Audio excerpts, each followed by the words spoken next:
Check out carmarshal.com. The link is in the description. They help support us.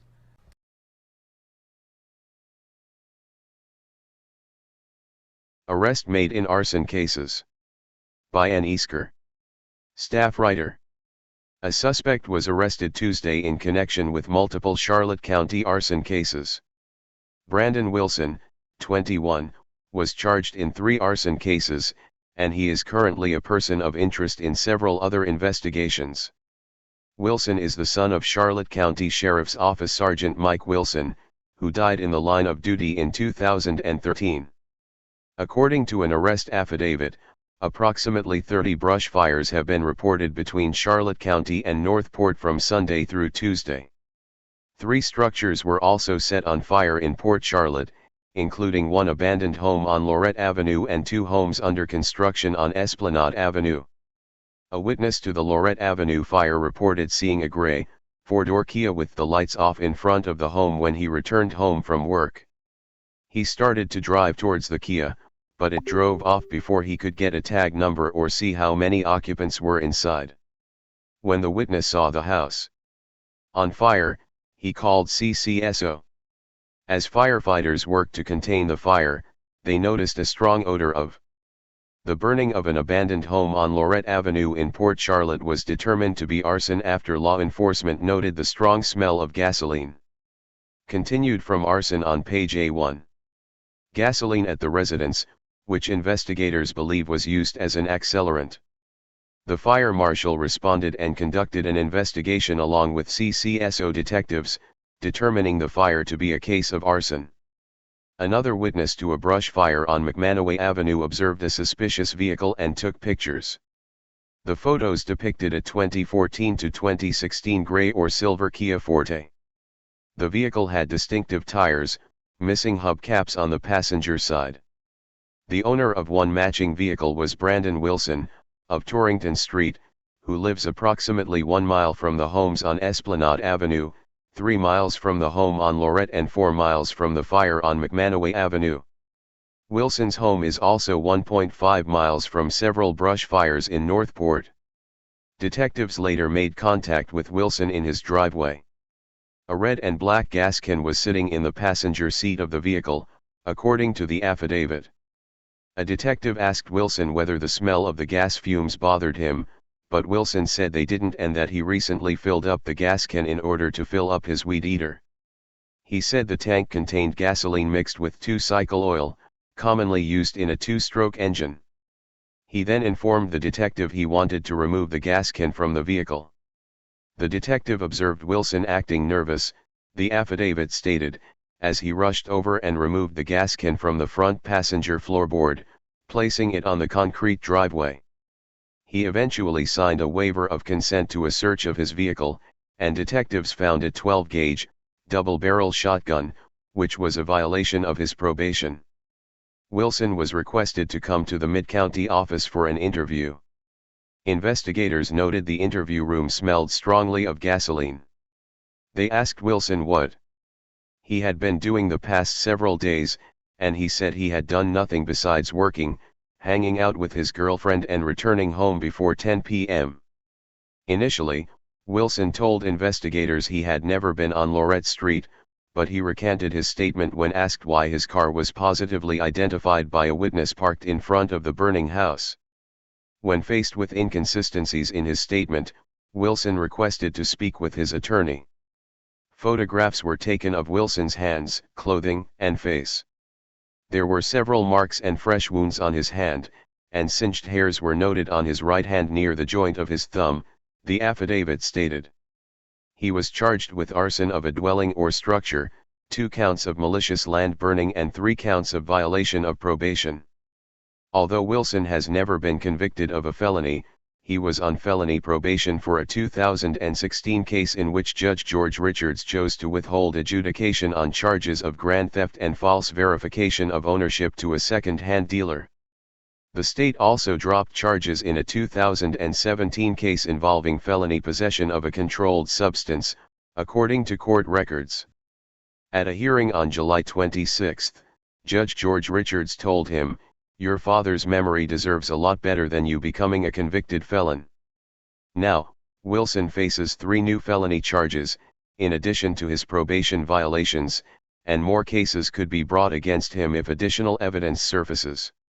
He is being held at the Charlotte County Jail without bond. His criminal arraignment is scheduled for March 26.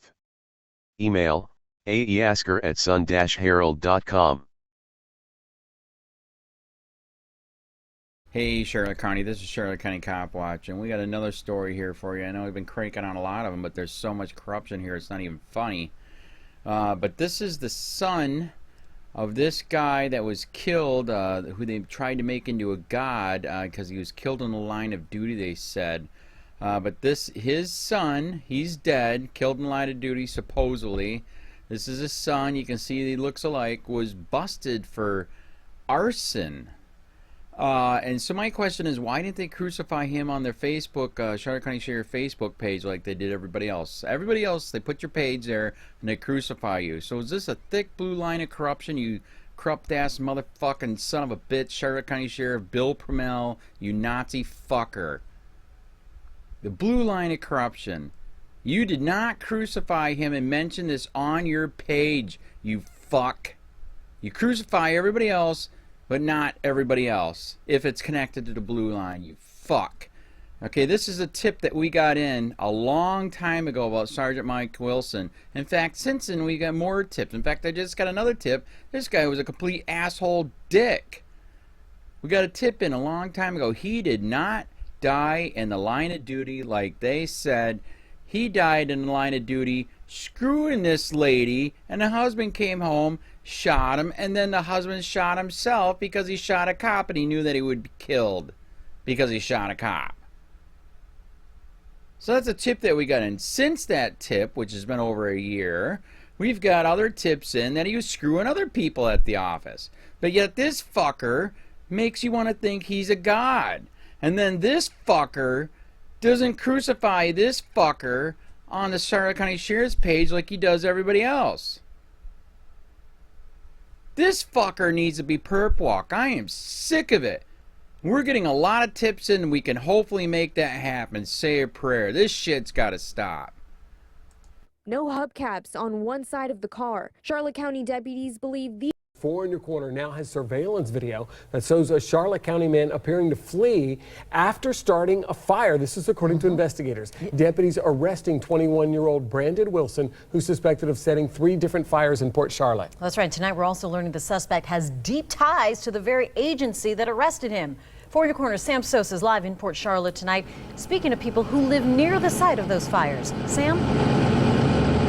Guys, I want you to take a look at what's behind me. This once under construction home is a total loss now. It was fully engulfed in flames Monday, and we're about to show you video that deputies say helped them link the suspect to this fire and 2 others in the area.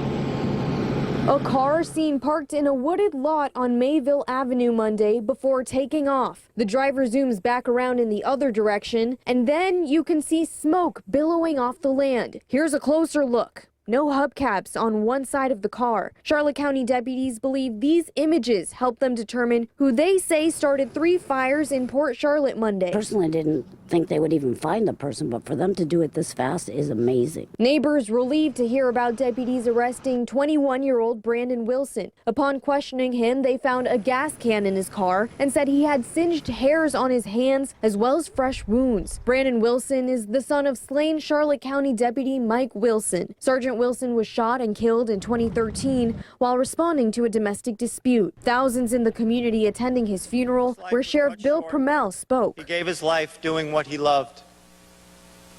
Law enforcement was in his blood, and he gave the ultimate sacrifice. So see, there you go. Although relieved, Laura Setliff believes family tragedy may have played a role in Brandon Wilson's recent criminal history. Deputies also found a shotgun when they searched his car, a violation of his felony probation for a drug case. I was in the medical field. I was a CNA for over 20 years, so I dealt with a lot of emotional, unstable people.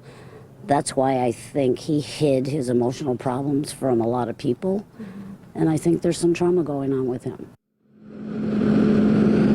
Investigators are still looking into several other fires in the area that happened over the weekend here and on the county line into Northport. Now, I spoke to Northport police and they tell me that they haven't had another fire since Wilson was arrested, and they very well could all be connected. I also spoke to Charlotte County Sheriff's Office. They say they are aware to Wilson's relation to his slain deputy father, but they have no further comment on that. I'm live in Port Charlotte. Sam Sosa, Fox 4, in your corner. It's a sad situation. So 3, we have noon from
Hey, Sheriff, we have a question about why your office, your intelligence division, is investigating private citizens for criminal investigation that happen to be activists that are overseeing your department. Why would you have your intelligence division investigate private citizens? We have done...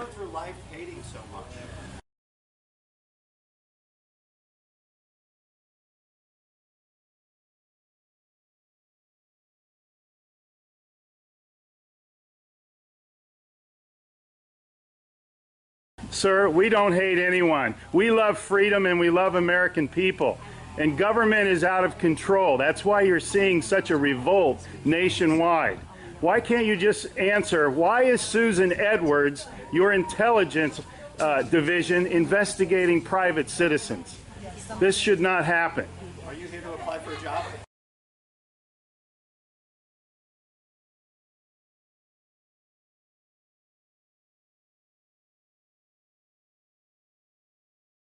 Possibly I might be applying for a job, but that's irrelevant to my question. Why would you ask that question? Well, enjoy the fair. Okay. Excuse me. Excuse you? Excuse me, sir. So those of you that haven't Wow. been on a bike before, we're Sheriff's getting a little too pushy. You work for us, Sheriff. Just keep that in mind. At one time we respected you, but not with that type of attitude.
County. This is Charlotte County Cop Watch, and I wanted to explain what fair use is.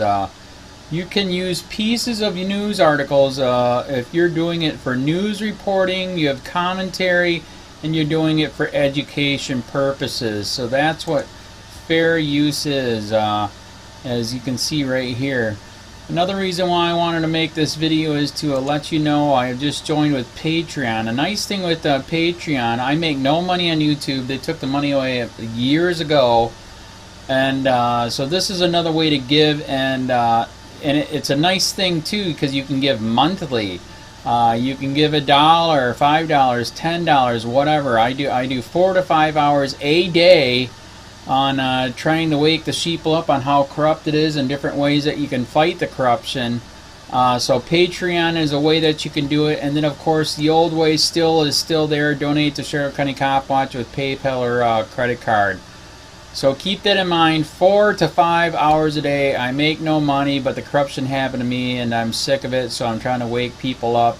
But my wife would love it if if we could get some help out there. There's 47,000 subscribers. Just think if each one of you subscribers just gave let's say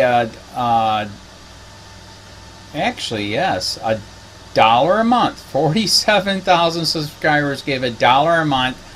That would be awesome. That's not going to happen. But anyways, that would be great if it did happen. But do the math in your head. Just think about it. Like I said, 4 to 5 hours a day. I get no money from YouTube. YouTube has gone nuts. You can't do anything anymore.